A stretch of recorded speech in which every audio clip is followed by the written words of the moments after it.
Everyone, welcome to the pregame show, Texas versus Texas A&M, and it is the part of the rivalry week takeover brought to you by Academy Sports and Outdoors.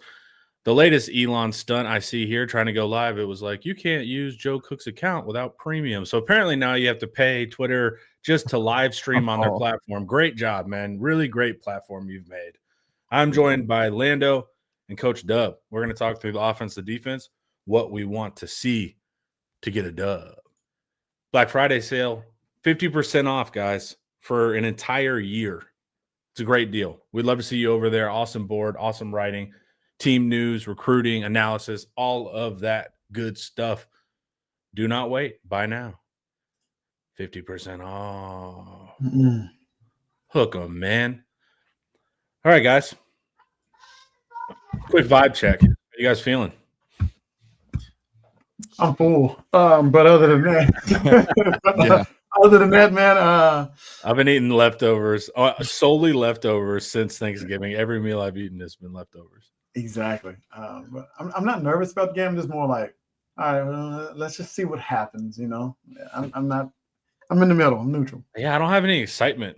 Like all day, I've just been kind of doing whatever I was doing throughout the day. You know, I don't have like a lot of energy for it, which is strange. What about you? I'm actually the same. I don't know what to attribute that to. I think the weather has something to do with it. Maybe like Coach started the show off with. So we got overcast, chilly, and soon to be rainy here in North Texas, where I'm at. Homer's similar situation, and then we're all North Texas. The Thanksgiving hangover, man, just from all the overindulging yesterday. That's probably part of it too. Yeah, blood sugar's completely crashed. So plus, it's also a Friday, so everybody's out of sync with their traditional routine, right? You don't wake up and see College game day in the morning, so that obviously might contribute to some of the dull. But who knows, man? It's cool to have this game back. That's all I know, and I'm excited to watch it. First time in a long time at the house against this team. So let's go. Yeah. I'm super excited. I can see what's aligning to be the biggest win of the year. Good stuff, man. I'm glad your vibes are strong. That's good to hear. Good to hear. Victor Santiago, I just want to run Aggie's perfect season. That would also be really enjoyable. Joshy Manning, there's no way we can't win this game. I am 1-0 against my wife. Can't be tied up. We'll see. All right. Let's look. Do you guys want to talk offense or defense first? I always give you the choice. Defense. Let's address the elephant in the room. That might wake us up. Yeah. All right. What we want to see. First key, play simple, sound defense. So some of this is just basic. We've been busting a lot of plays, getting out of run fits, getting schemed up, all that kind of stuff. And this also matches Eric's reporting that they're trying to just make this a fundamentals game where they're trying to go back to basics. I don't know if that means man or just, clean cover 3 zone, what it means, but the behind the scenes stuff is that they're trying to keep it simple and let the athletes play. So I think that's the correct thing to do here. That's the right play, by the way. Yeah. I don't want to see too much going on. And clearly when we try to do too much, it's been too much. So what do you guys think? Honestly, we're going to come out here in this, I guess, country cover 3. We're not going to show much or whatever. We're just going to play, hey, 1 or 2 coverages. That's fine. Maybe they let people play fast, but and also let get an offense like A&M expose you, right? If you go, we know exactly what you're doing. You're not really changing or adjusting. We're just going to attack you here until you change it to something that you can do. And so not having Tanzania Smith first half, I may have to play Bo Barnes or Trey Moore, who's not very good in coverage.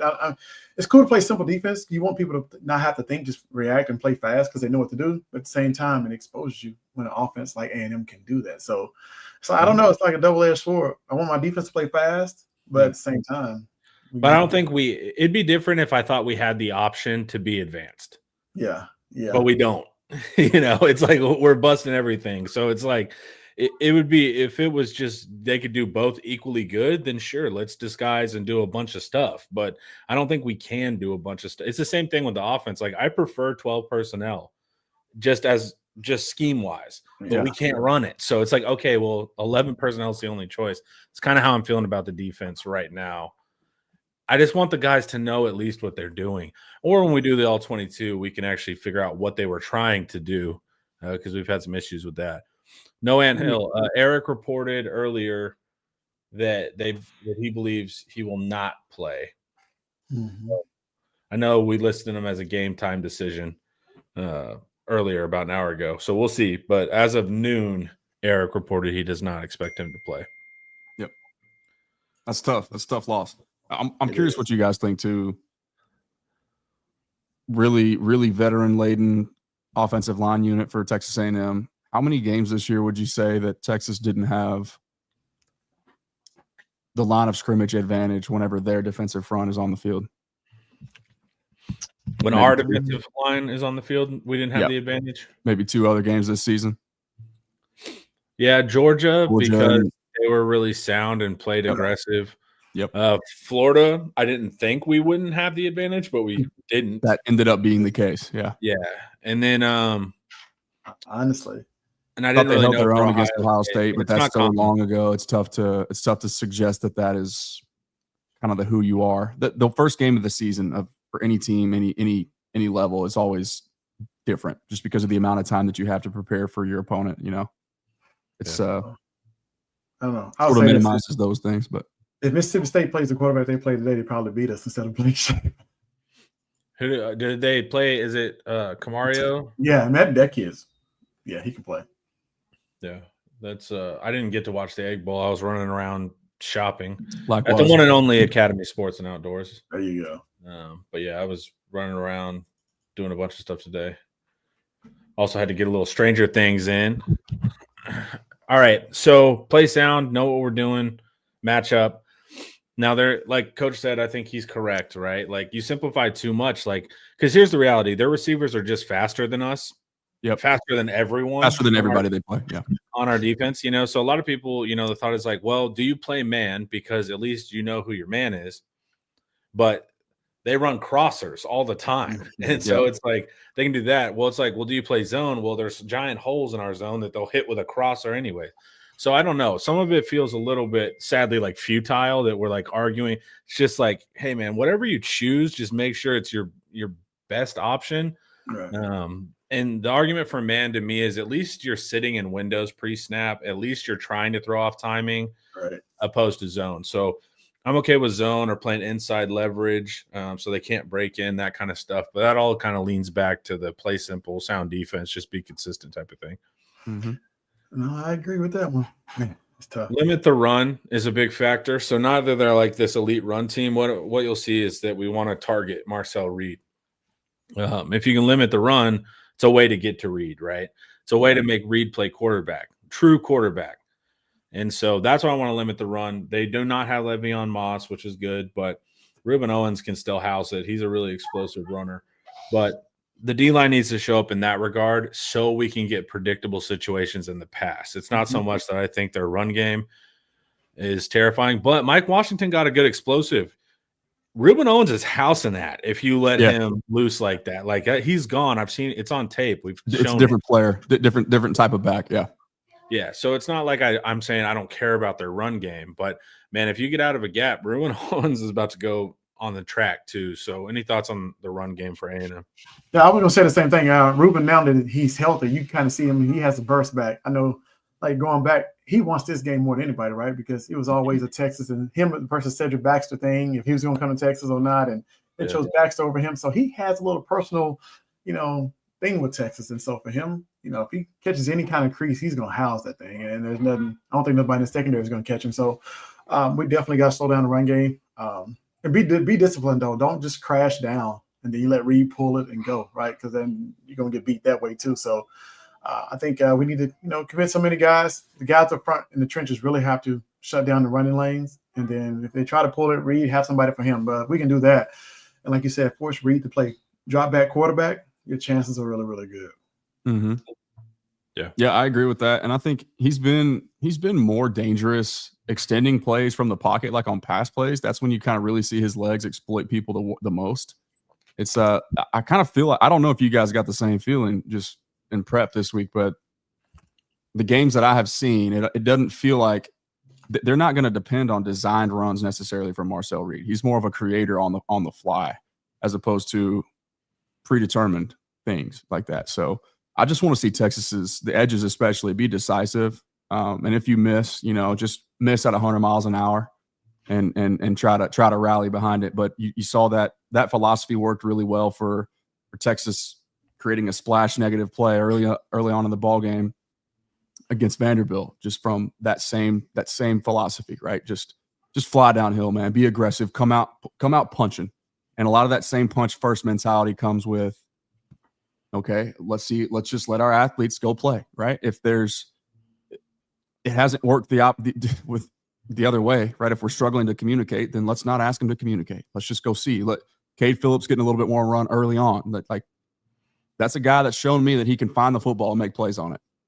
A little sticky, little aggressive, right? Got a little squabble to him. So scrappy and sticky. I'm excited to see that too. But yeah, it's it all starts up front, right? Texas making the decision that they're going to control the tempo, they're going to control the pad level, they're going to control the leverage. Then it's anybody's game. And if you can make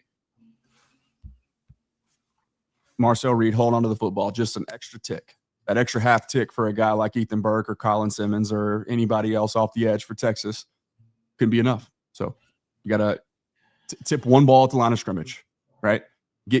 Have one pass deflection. That's all it takes to capture the momentum. And then from there, it's whoever plays the cleanest and executes the best wins usually. So limiting the run too is like they're not super overly reliant on a zone read, as Lando said. Yep. But against Texas, I'm taking the quarterback run dial and I'm cranking it up because we haven't been effective on the perimeter. We fit things poorly, and it's been a problem all year. So if our weak side safety doesn't go into the right gap and gives them the edge again, they're going to test it. They're going to exploit our perimeter. I think they're going to have more quarterback run game than you've even seen because they don't over rely on it. I'm turning that up versus Texas. Sure. That's another thing. Great tendency. Absolutely. Play simple and play sound because we're not fitting our gaps right. Right. And then, of course, we're missing 2 linebackers. Mm-hmm. So it's like, and Trey Moore thing drove me nuts in the preseason. Like, he didn't play linebacker. I'm like, why? He can go forward, but like that's not what a full thing that a linebacker does. The modern linebackers have to cover space. Right. Like, I want Trey Moore running. It's 2025. It's not. We're not asking. We're not. It's not 260 just fitting 1 or 2 gaps straight downhill anymore. It's a different, exactly. different So, era of like, football. and I'm like, they're gonna have to. What if he has to take somebody vertical? What if he has to cover the teams? Like, so, anyways, and he wasn't fitting the run right, and he busted a play we covered on deep dive. So I'm not confident. And even with the starters in, the linebackers haven't been killing it. Guards have been reaching them on the second level. Yes. They've looked more and more tentative as the season's gone on, which is weird because week 1 versus Ohio State, they were confident and firing. And now they're hanging out, letting guys reach them. So even the healthy running back room, I haven't been in love with. But guess what? That means they're going to try. You're showing you weren't getting in your gaps correctly. They're going to run on the perimeter as well as interior. They got to see, right? Yep, they got like this midline draw or dart. You want to call it dart that they run. He kind of turns sideways and he reads. It'll get you out of your gap because you don't know where the ball's going. He'll cut back. The running back will cut back, to the opposite side, A or B gap. And it's like, man, it gets everybody, especially fast attacking defensive line. They did to South Carolina in the second half. Everybody, they were getting out of them. Then they kind of switched their running game up. And they had to slow down because they had to read more. And then that's when you saw everything else open up from the pass and everything else. And so I thought, and they do a good job running multiple different schemes. I mean, it's like they go through the Rolodex, say which one works, and then we're going to stick with that one versus, like other people who bang their head against the wall. But I don't know, man. It's going to be exciting to see the chess match with the running game. Yeah, but the big thing is you have to stop the run and all those variations with a weak linebacker room and with a weak read defense, because the other read, REED, you want him to work. And what does that mean? So Reed's had a great season, and the context is that Reed has been in really, really sunny conditions. The scheme has been solid. Over a third of his yards are yak. He's throwing a lot of stuff into his vision. It's wide receivers taking the ball and going with a good enough run game, and then also with a capable offensive line. So Reed's been in a lot of good situations, and that's not a knock on him. That's a shout out to Colin Klein. That's what you're supposed to do. That's good coaching. But he's not a full field reader yet. He's not a progression passer. So he's a single read type of guy, and you'll see it. You want to know what beating Marcel Reed looks like? He starts bouncing around and patting the ball. Yeah, that's what I'm saying. Make him hold the ball. You got to make him hold the ball. And understanding tendencies matters. So that's the thing. Can they break tendency? Like you mentioned, more quarterback run. We'll see. We'll see how willing they are with that approach this close to the CFP or the SEC title game and beyond, right? Got to make business decisions at some rate. You know, it's Texas A&M they have nothing to lose really in this game if they play it close, but like they can lose their season if their quarterback goes down. Okay, so the other thing is tendency to study, understanding what we just mentioned here, especially Homer, his most recent point about things coming this way. So breaking towards his face, the middle of the field, that's his field of vision. He's not progressively working from one side of the field to the other or from one read down. It's like, okay, here's the call. It's a lot of mesh point stuff, crossers, middle of the field. If you're Texas and you're aware of that, which obviously they are, they've seen it all year long, inside leverage might make a little bit of sense. Press man might make a little bit of sense because it's all about what? Disrupting timing, forcing him to hold the football. So then at that point, okay, what does A&M do? They try to beat you vertical. And so can they execute between the hashes or between the hash and the boundary vertically up the field? Can Marcel Reed hit a couple of those shots to make Texas play a little bit more honest? So it's the chess match, right? Week to week, we have these same types of discussions, but that's where all this sort of comes into play. It's because who have you been on film? How much are you willing to break those tendencies for this game? And then can you execute it, of course, if and when you're willing to make those calls. You know what they're going to do, and you start playing a lot of press man. They're going to start bringing guys in motion. You're going to get some stack formations. You're going to get some bunch formations, and then it's like you're following me. It is straight man. Now I can still run crossers because they're not going to pass the right guy. They're not going to pass off correctly. Or what's I can't think of the young freshman name, the receiver. Belto Roman. Yeah. He's going to run like a fake crosser. It's like Tyreek Hill around the Super Bowl where he goes across and cuts back, and it's wide open. Then he smashed up on the safety, and our safety with bad eyes may just continue to follow him, and there's nobody else over there. It just reminds me of the Houston game. You remember when we watched that when we watched the all 22. It's like, oh my God, we cannot defend the mesh. We have a horrible scheme versus this. Nobody knows who they have. They're not communicating, and it feels like that game to me. And so I feel like A&M is going to get us with a lot of motion out of sorts. When you see the best cover corners in football, like in recent history, even like so, at the time when Trayvon Diggs was coming off his All-Pro season, he would tell you his least favorite offense to play against was like anybody from the Shanny tree, which Shannies, as we know, traditionally speaking, more heavier personnel, bunch, tight to the line of scrimmage, condensed formations, right? And a lot of misdirection and crossers, meaning if you're a man corner, you like to get your hands on people. It's really tough to do that when you're running amidst all this traffic and this misdirection and things, just like crossing routes across the middle of the field. It's tough. But and then another thing too, just another Cowboys reference we just watched last night, Jalen Watson. Even if you understand George Pickens is about to run a slant here or a middle breaking route, play inside leverage. It's still tough to not get beat by a guy that can make you pay in a bevy of ways like that. So yeah, well, you can play. Fans don't often think about it. You can play perfect man, meaning that I can match you stride for stride, and stride for stride's not even enough. I have to be stride for stride and in position. So on top of that, but also they'll just bump you off with another guy. You have no choice but to get off of your guy because they're picking you. You know, so there's a part of me that's like, I would say the PK style, which I think he'll probably do, is limit, stop bleeding there, right? Like let him catch the thing and have three guys ready to tackle him just so it's harder to work up the field. But we'll see kind of how that goes because the middle of the field is going to be a big deal. But we do want Marcel to hold the ball. Hey, Marcel, if you're getting to your third read consistently, congratulations. You've grown up and you're really in that tier now, right?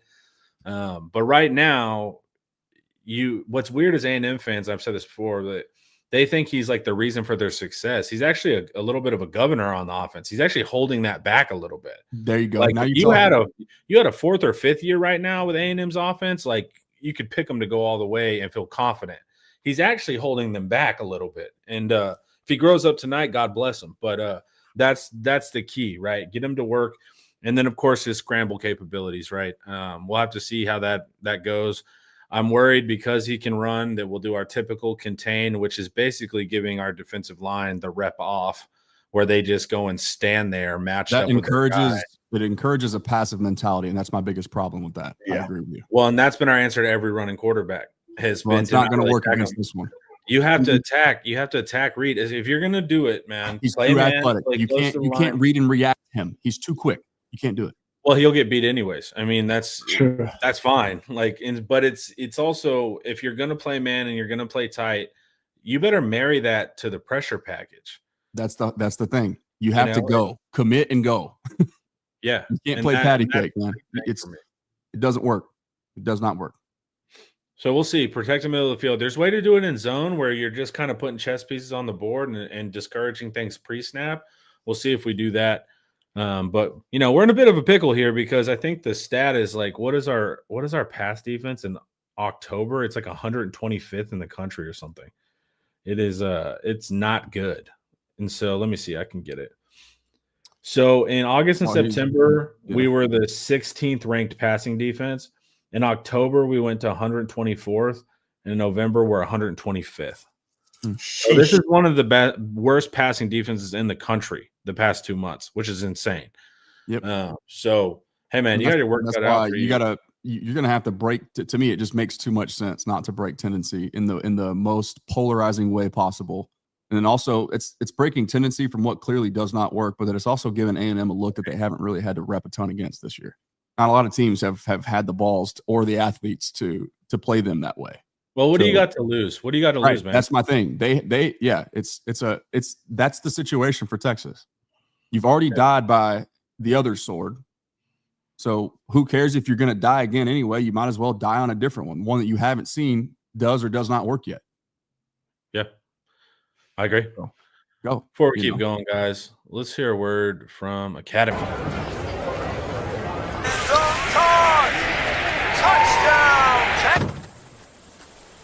Any gate can be a tailgate.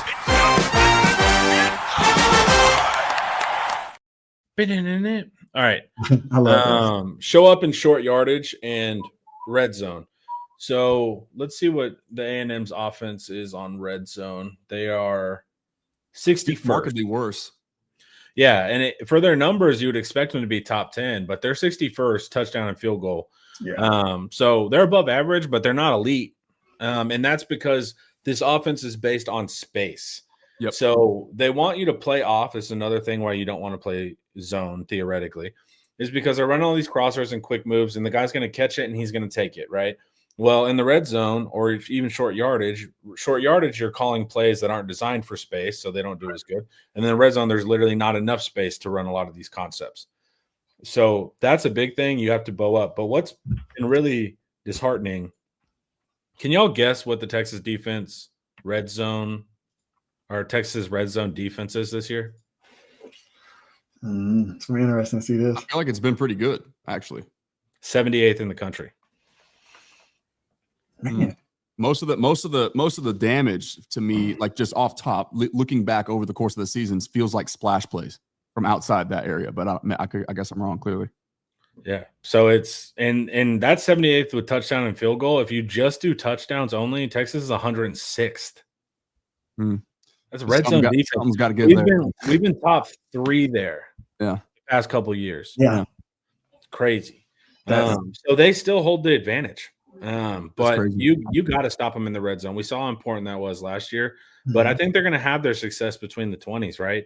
Whether that's because our scheme gives that up and because they're a good offense and they're good at that specifically. So, but you got to stop them. And Texas defense is elite in short yardage runs. We're first in the country for defensive rushing power success rate.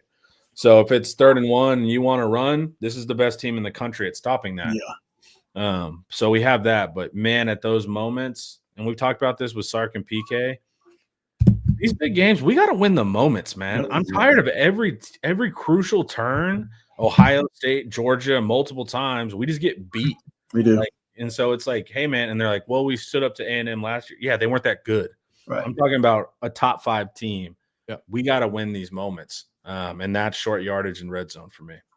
Yeah, I was watching some of A&M's film, and then kind of go back to the last few games. Yeah, they're starting to get. Is it Nate Bobrick? Is how you pronounce his name? He's a big body tight end. They're finding ways to use him in the red zone as of late. Like he hadn't had that many targets, but the last few games, especially against South Carolina, he started getting targets in the red zone. It was like, oh, where did this guy come from? Right? They don't really use much. He's much of a blocker. He's kind of delaying and then getting open window. If we don't communicate that, hey, this guy's eligible, he's going to catch the ball because he looks like a tackle. I feel like they're going to try to find a way to sneak him behind everybody or something. But you have to watch him because they started to use him as of late in the red zone. Arkansas did that a lot. Arkansas did that a lot. Those delayed slips have got Texas big time in a lot of big moments for a lot of big plays in this season so far. So, and to me, man, the Texas defense is like how you win is turnovers. You do affect Marcel Reed because Marcel Reed, like I said, his conditions have been sunny. They're still 78th in interceptions thrown per game. It's like, Marcel, you've been handed every opportunity and you're still throwing these picks, which lets me know that you don't really know what you're looking at. And so that's a big thing, man. Pick him off. Got to make him hold the football. And I think the best way you do that is you get in their face. I want to make sure we mention it can't be lost on us how much these two programs, fan bases, hate each other. Like that's a factor here, right? Think about the athletes. Think about that environment right now for anybody who's questioning Texas's intensity heading into this game. There's nothing that those guys want more than to prove themselves and their school over the other. So if you don't show up into this game asking for those types of matchups, Cade, Manny, and company, Kobe. That's why you come here, man. That's why you go to any. That's why big you're school. here. Thank you. Yeah. That's why you're here. Yeah. So let's go see it. That's my thing. And that's why I think it's a turnover game. Because, like, do I think you're going to consistently stop the – no one really has. I mean, there's been a couple low-scoring A&M games, but generally they've had success, and they played against 5 top 20 DFEI defenses too. So it's not – people say A&M's untested. That's just simply not true. Their defense is far less tested. Their offense is absolutely tested. So I think it's got to be turnovers, and it's got to be Marcel Reed, barring something that's not on, paper. And so that's the big key for me. These are what I want to see from the defense, because I think a lot of the problems too, and is coaching malpractice. Like the guys aren't ready. The scheme sucks. Like the coaches have just done a really bad job on defense this year. So hopefully they can get out of their own way, kind of how Sark got out of his way with the offense. Yeah, hopefully we can do that with the defense, because I'm telling you, man, 9-3 and 8-4 are like worlds apart psychologically. I don't know why, but 9-3 and 8-4 feel very, very, very different. Yeah, it's like you can fall into a trap. You go 8-4, then it's like the bowl game of I'm not playing in the bowl game. You play a bunch of young players, then you finish 8-5. That's even worse. So it's like, I feel like it can be trajectory going downward if we lose this one. I don't really want to see that whatsoever. But Lando made a great point, man. We know what this zone defenses look like, and as scary as man is, and I get it, like because they can torch the man too. I know what this zone looks like too. We're 125th. I mean, there's not. Well, we're gonna go to 128th after this game. Who cares? Like you got to win this one, and you got to do some unique stuff. But we don't often see that with the PK defense, and so I don't know if he's going to change things up. We do all these like schemes and thoughts, and then PK's like same defense every week. So we have to see, and it's worked for years. It's this year it's not working. So I can't knock it in the past, but man, we got to figure that out. And linebackers being hurt and out and all of that is not a great thing for this here matchup. Any final things on defense, boys, before we go to talk about Texas offense? Get in their face.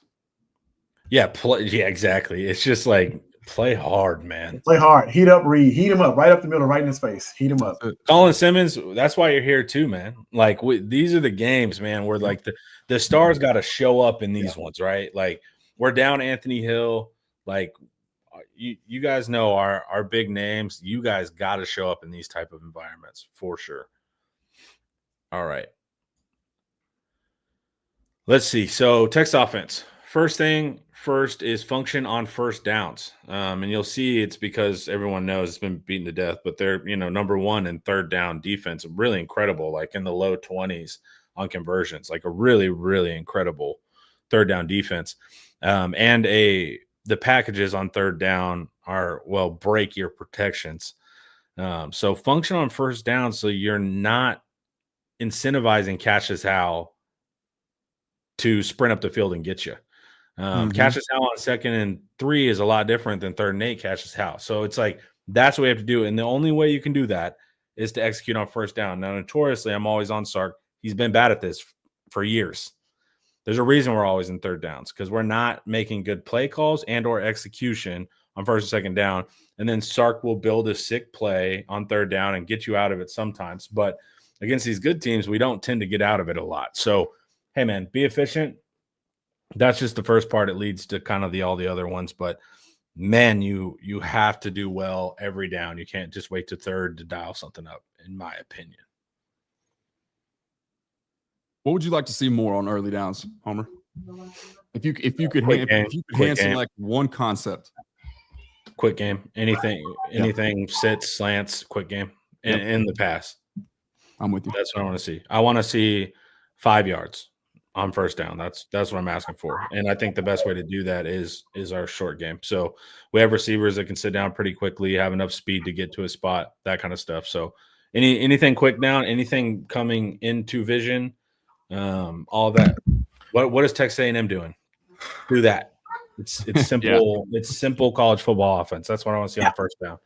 I feel like the windows for the quick slant would be there, especially where they kind of bring safety so quick, trying to get them in the run game, stop the run so much. And then you're using the linebackers to drop out who is not athletic as the other guys. Like the quick slants, like you said, easy offense. Try to hit those, man. Wingo was so good at it last year as a freshman. Like, we don't run it enough. You got Mosley, who's a bigger body, too. Just a quick open. The Cowboys did it with now I'm slipping my mind. What's the Livingston can do it. Mosley can do it. Like Moore can do it. They can all do it. So it's like that, but that's up to play caller.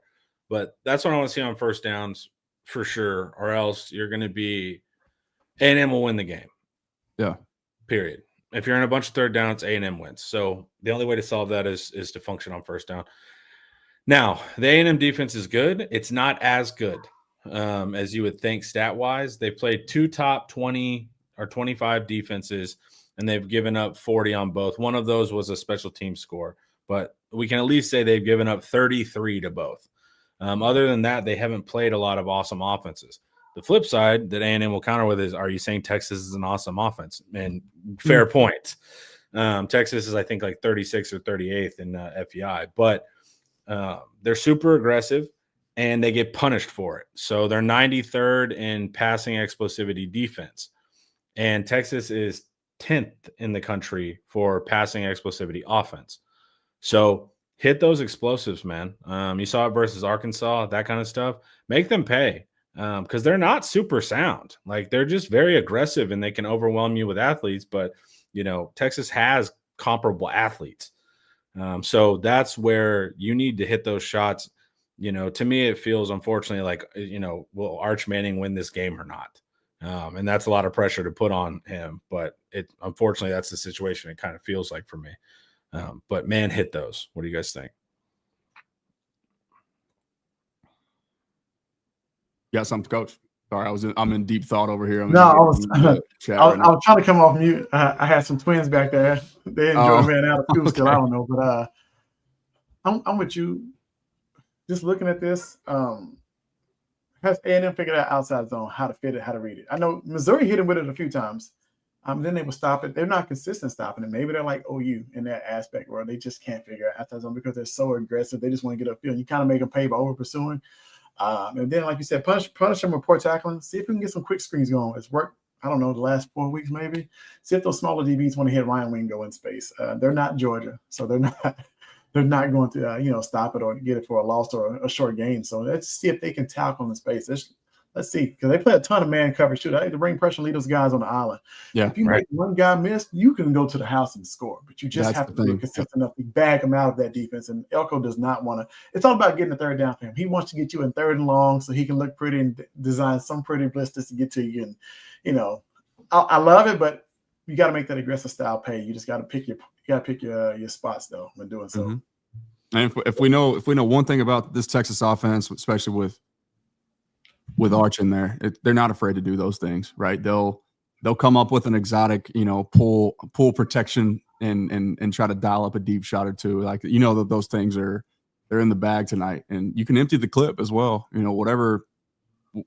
Anything that you haven't tried yet, get crafty. This is another one of those games, man. It's very much like the OU dynamic. I think it's obviously a different atmosphere. The 50-50 is completely unique, but this in terms of gamesmanship, it's a big thing. It's a big thing in these types of matchups. Eric reported that he does not believe Ant Hill will play.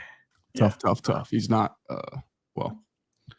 So when I say OU run game performance, so one thing I purposely left off the list is A&M's 135th out of 136 teams in rushing defensive explosivity, meaning they're giving up a ton of long runs.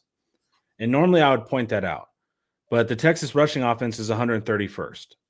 Okay. And so to me, it's not a true, look, it's not enough to have a weakness. Someone has to have a weakness that you can exploit. And even if the gap is there and Wisner and Baxter see it, I don't trust them to explode through the hole and actually get to the house. Hopefully it happens. But that's why I left it off the list, because they haven't shown me that they can do that. Right. And so that's a big thing. When I say OU run game performance, I mean what Wisner did with just getting dirty yards. Yes. Like just get me 4, get me 5, get me 6. Right. And you're due for one running backs. I mean, frankly, y'all haven't done much this year. Yeah. Right. Like, y'all getting paid. Y'all getting paid. You got to go to work. Mm-hmm. So that's what I want to see. And they have some of the stuff that OU did. They're very aggressive and they try to out-athlete you and da-da-da-da. So there's some of these styles and they get out of gaps. What I want to see from Wisner is to have one of those games he has, every 4th game where he balls out. Does it mean that he's going to go for 80? Probably not. But I want one of those games like, man, Wisner really popped off versus a rival again. That's what I mean by the OU run game performance. He's really good one-on-one in space because he has more of a plotting style to his run game where he leans into not being the most twitched up and explosive athlete. And it's a slightly different dynamic, but a good analogy to conceptualize what I'm saying is like Luka Doncic, why he's so difficult in the paint, right? This is just a basketball analogy, and forgive me if this doesn't make any sense, but this is the way that my brain thinks about sports. So we're being fully candid and fully disclosed here, or undisclosed. When he's getting to the paint, he's not moving fast downhill, usually. Quick first step, crafty everywhere else in between, but he's plotting. That means so he's going at a much more controlled velocity, which means he can change direction that much quicker. So he doesn't have to waste steps before he changes direction. That's why, like, Russell Westbrook would be the complete opposite. Most explosive player you might ever see going linear, but can't necessarily change direction all that well. That's what makes Luka so difficult to deal with. And so Trey Wisner is a similar player in space, right? Because he doesn't get to full speed all that quickly. And so his game it's more of a plotting, like this type of thing the whole time while he's running. For anybody that's actually looking at the screen right now, he can change direction on a dime. And so he's really good, like extending plays. If you can get the ball quickly to the flat, especially knowing that certain situations got to have it moments. Give Arch a 3-way go, but have that release point for Trey Wisner. That's where his impact, in my opinion, is most felt. On passing downs, passing situations, but getting the football and creating a little bit more than what's there to extend the drive. That's a big part of his skill set, and I'm a fan of it in that regard. Well, in the A&M rushing defense, they're near the bottom in yards after contact, so they give up a bunch, and they're 91st in missed tackle rate. So it doesn't, like we said, I don't think Wisner's going to go for 80 a bunch of times, but if you can bounce off some guys and you can tack on an extra 2 to everything that you do, okay, that's the Wisner I want to see, and it's got to be Wisner because Baxter hasn't done anything all year. So that's the one I think Baxter used to have that capability, and we saw it to a degree his freshman year, but not since that hasn't been a part of his game at all. That burst is different post injury, post stop. Well, in that first year, I mean, he was still below average and everything year one, right? But it was like, so he was never great at it, but he was definitely better than what we've seen this year. That's for sure. Yeah. Yep. Just a different level of burst, man. It is what it is. But for Trey, man, get what's blocked up, add an extra yard and a half to it, but run through somebody's face while you do it. I'm fine with that. So Texas doesn't have strong enough opiates for Anthill to play. Well, Eric reported too. It's not just his hand. He has the boxer's fracture or whatever in the hand. We're not going to say what the other stuff is, but he's pretty banged up, and it's not just the hand. If it was just the hand, I think he'd for sure be a go. But it's more than just the hand is all I can kind of say. All right. Punish poor tackling. I just talked about that. They're really bad in their tackle rates. Score in the red zone. So this is what's really fascinating about their defense as well. They're 135th in the country in red zone defense. And that's a fatal flaw. That was like Texas on offense being 132nd, right? These previous years. That's why you lose these big games is when you can't finish on offense or defense. So we got to score in the red zone when we get there. And Texas is still not great there. We're 71st, but we've been worse other years. And we have Arch Manning catching touchdown passes and all of that. But they're all close. They're next to dead last in scoring in the red zone. You have to score when you get there. And I don't mean threes, man. Like everything you can get, hit your explosives, and when you are down there, you better finish, because these are the opportunities these are the paths to Texas winning the game, and if they don't take advantage of those weaknesses, then frankly A&M's been a better team. So you have to attack these things, and they're big things. Oh man. Scoring red zone limit penalties. Shout out to Willie Snyder in the chat too. He said he's a podcast host himself. Just saying what's up. Salute to the boys. So appreciate you being here, man. Thank you for the support. I was going to ask, you got up here limit penalties. Does A&M commit more penalties than Texas per game? No, they're both really sloppy. Okay, I was going to say A&M is 126th in the country, and Texas is 133rd. So both of these teams are bad penalty teams, and so that's going to be a factor, right? Like, you hear, is it going to be a shootout? Vegas doesn't think it's going to be a shootout. The only reason why I think Vegas is thinking that is that both these teams do like to shoot themselves in the foot. And when you have teams that play sloppy and potentially emotional because of the rivalry thing, and A&M wants to get to 12-0, and Texas PR-wise needs to get to 9-3, and there's all these off-field narratives, and they're sloppy. So you could see both teams, hopefully both or none, shoot themselves in the foot there. So that's what I mean by limit penalties. And why I say that specifically for the offense, not the defense, is that you're creating third down scenarios when you get offensive penalties. Right. When you back yourself 5 or 10, now Cassius Howell can come after you. It doesn't matter if it's first or second, whatever. So that's why you have to limit it, because they're incredible on third downs. So even if it's second and whatever, you're still creating that same world where you can easily leave Arch unprotected. Lando, you good to come back? Okay, good. All right. So that's going to be the big factors for me on offense. And I still, we made the little change on offensive line. Yeah. We were still playing teams that were like minimum bottom half, generally 80th or 100th in sacks. A&M's first in the country in sacks. So offensive line has to protect Arch all the time. You think they put Howell? Is it Howell? They put him on, I guess, Baker all game and let him rush off one edge? Or does he flip a lot? It doesn't matter who he goes against, because it seems like he's not afraid to go against any tackle. Like, I'm coming at you. Can you block me? Gooseby has the foot speed, which is nice. These stupid, like, streamer accounts, man, are so annoying. Yeah, that's the But third or fourth one this season. Baker has foot speed too. Like, I'm not worried about foot speed. I'm worried maybe length with Baker, and that's not even my point. I think Paul said that. I don't know his arm length, but we'll have to see with our tackles. I feel better there. You know, if it was like a dominant defensive tackle, I'd actually be a little bit more nervous. Gotcha. So we'll see. But that'll be a big thing. And it's not just how they send their blitzes are often speed to the interior. And so they're doing crosses and stuff like that.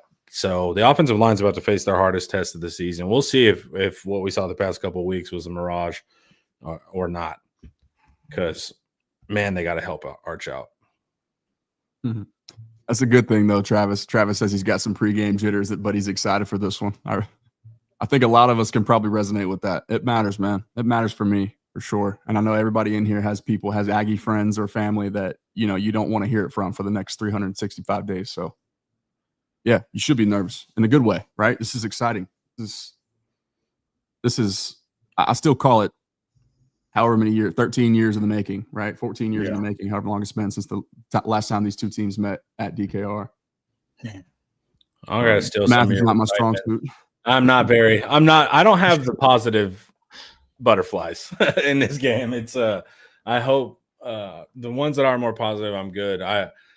Mine is more nerve-wracked because there's like we pointed out 3 or 4 things that if you win that is your path. If you don't hit those 3 or 4 things, A&M wins. Right. So that's kind of the big thing. I really not confident in this game. Another thing to consider here that I don't know how many people have touched on. I've kind of been off the grid this week. Just my girls didn't have school, so I've been everywhere, a million miles an hour, needless to say. But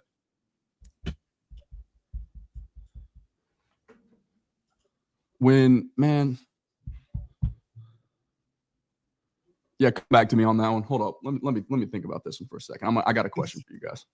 Okay. Well, you're lucky because you picked it at the perfect time. Yeah. There we go. Academy Sports and Outdoors, y'all. Let me pull up this here ad read first things first. The holiday season is here, and Academy Sports and Outdoors has the legendary gifts you need at undefeatable prices every day. Shop in-store or online at academy.com to save on gifts on everybody's list. From football jerseys and basketball hoops to fire pits and deer stands. The most wonderful time of the year happens here. This Christmas, give the gift of fun from Academy Sports and Outdoors. And I'll tell you guys, not even like promo, not even marketing. I was at Academy twice today doing some Black Friday shopping because it's getting cold and I have to get ready for this half marathon. So I had to go hook myself up with a lot of running gear and all that stuff. And I got a bunch of good stuff for super cheap. So take advantage of that Academy Black Friday sale. And I thought I was going to suck because lines would be long, but they actually did a really good job. Everyone was at the register, all that kind of stuff. So shout out Academy. As usual. It used to be. That was always my favorite store as a kid. I love that place. All right, let's see. All right. What's up? You don't think Georgia had a better pass rush than Aggies? No, I do not think that. Georgia didn't have a Cassius Howell. I think that's Georgia was like in the hundreds for sacks. It was it's not even close, like production wise. Yeah, you'll hear about him tonight though for sure. Yeah. Man, these bots are going crazy. Every time I ban one, it's a new one shows up. It's pretty. That's the 4th or 5th one I've seen this stream alone. Crazy. Yeah, it's pretty wild. So no, that's going to be a major factor, man. Because it's like I feel like Arch has to win it regardless with the passing game unless Wisner shows up. So if the offensive line don't do their job and protect him, man, it's going to be really, really tough. Another big thing with A&M is they're number 1 in luck rating. And you're like, what does that mean? Over the season across all teams, fumble recoveries average out to 50-50 and things like this, meaning that the ball is bouncing A&M's way. It's a level of skill to force a fumble. But once it starts bouncing around on the ground with that shape, it's not skill. It's luck on who picks that up. And A&M's number 1. But it's not sticky game to game, right? It's not a skill stat. It's luck. It's a lottery thing. So if A&M once again ends up number 1 in luck, then well, they're great. But how does A&M handle it when luck doesn't go their way, if that were to happen? So I want to know what Marcel looks like when he's not in great situations. And if you notice, versus South Carolina in the first half, and Marcel came out in the second half and he balled. But Marcel was actually a part with wide receiver drops on why they didn't have success in the first, and it's because they couldn't run. That was their worst rushing performance, period. They've had one game below 4 yards per carry all season, and that was South Carolina, and look how they looked in that first half. Mhm. So when those sunny conditions went away, that team looked very different. That luck goes away, same thing. And fun fact, Texas only had one performance over 4 yards per carry all year, and it was Ohio State. So we haven't seen it in 11 weeks.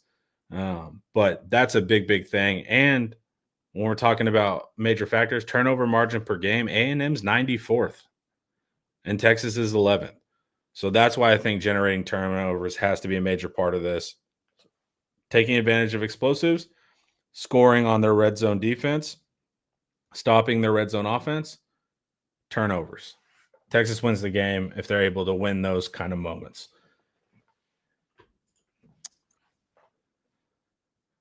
Would you guys like to talk about anything? Man, I'm just over here browsing through the news and the threads. I'm just seeing what the vibe is right now. Longhorn Larry said that DKR is rocking, and that the home house alone is worth 5.5 points tonight. That's good to hear. Good to hear. You know, it's I was thinking like it's a lot going on. Like this is a big game. A ton of recruits are coming in. It's like it's getting real crazy. I know we talk about offensive defense, but special teams in this game can be key because Ryan Nibbler could make it, flip the field and have a huge return, but also Casey Concepcion or Terry Bussey can too.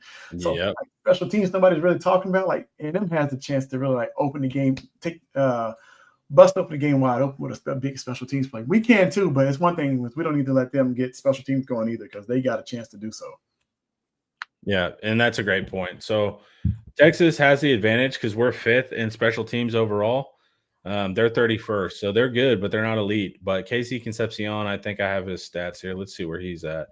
He is top 2 in the SEC in yards per attempt on returns. Bussey at kick return is top 6, but here's a factor. If it gets close, A&M has the worst field goal kicker in the SEC. He's at 61%.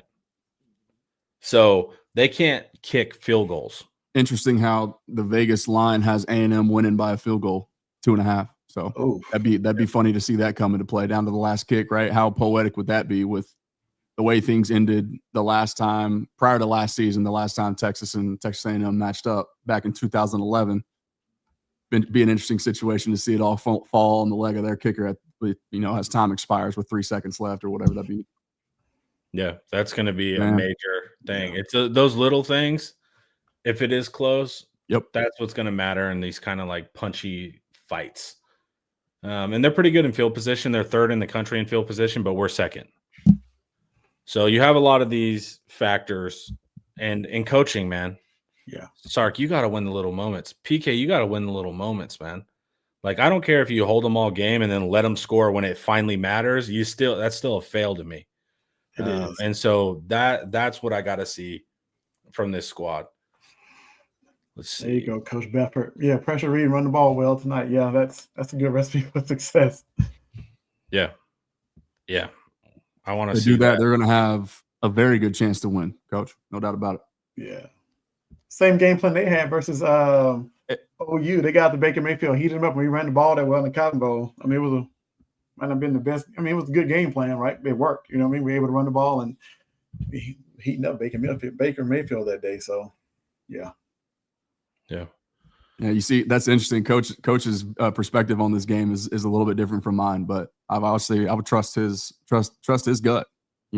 He's saying we are a zone team, so mesh route should not be a problem. In theory, that makes on the whiteboard. Yeah, but it's like that's not what's been going on with us, man. Like they'll hit the seams, and then we've been vacating. Like, coach, we're sending the blitz poorly timed, open up the middle of the field, and they've. I hope he's right, though. Hope he's right. So do I. I pray he's right. I want him to be right. Yeah, and just make Marcel hit through windows. It's harder to pick your spots through windows, especially with pressure, if you can do it. And I'm not talking pressure like blitz. Like, that's what I'm saying. Colin Simmons, like, we need to rush 4 and get there too. Right. That's going to be a big factor. Reed has a tendency to throw it to us. Yep. And that's what we want to try to incentivize. I hope he does. Yep.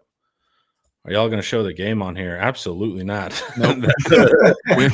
we ain't getting copyrighted today. Sorry, not today. Yeah. If you want to get your channel taken down, that's a quick Sorry way about to do it. No, thank you.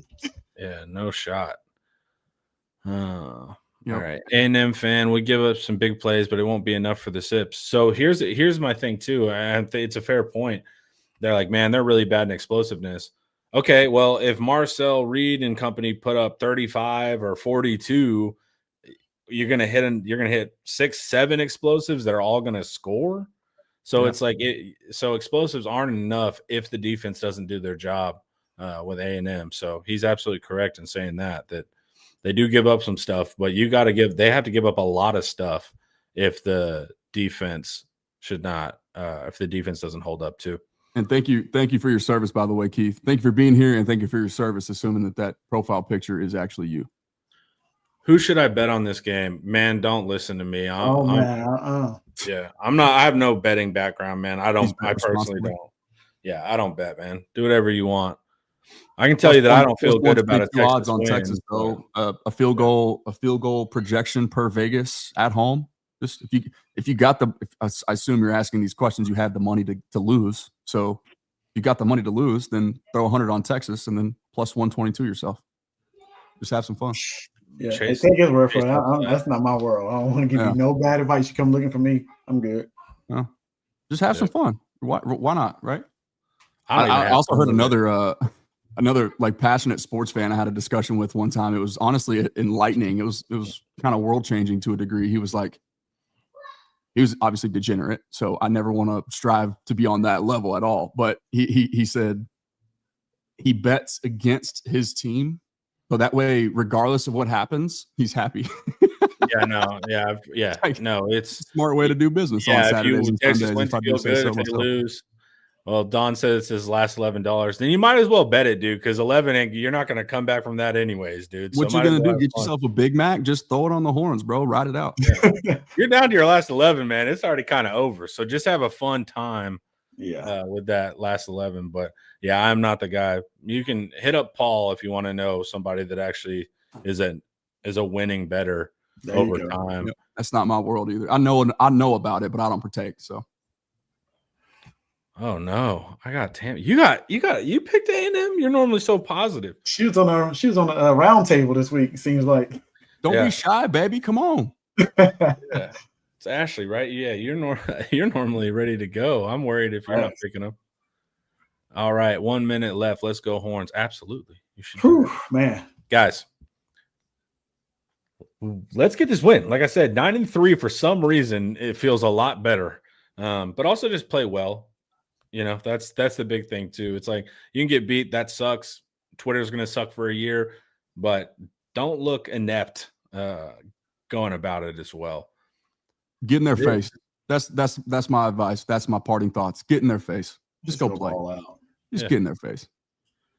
Guys, Black Friday deal, 50% off for an entire year. We'd love to see you over on Inside Texas. And this was Rivalry Week is hard to say. Takeover, brought to you by Academy Sports and Outdoors.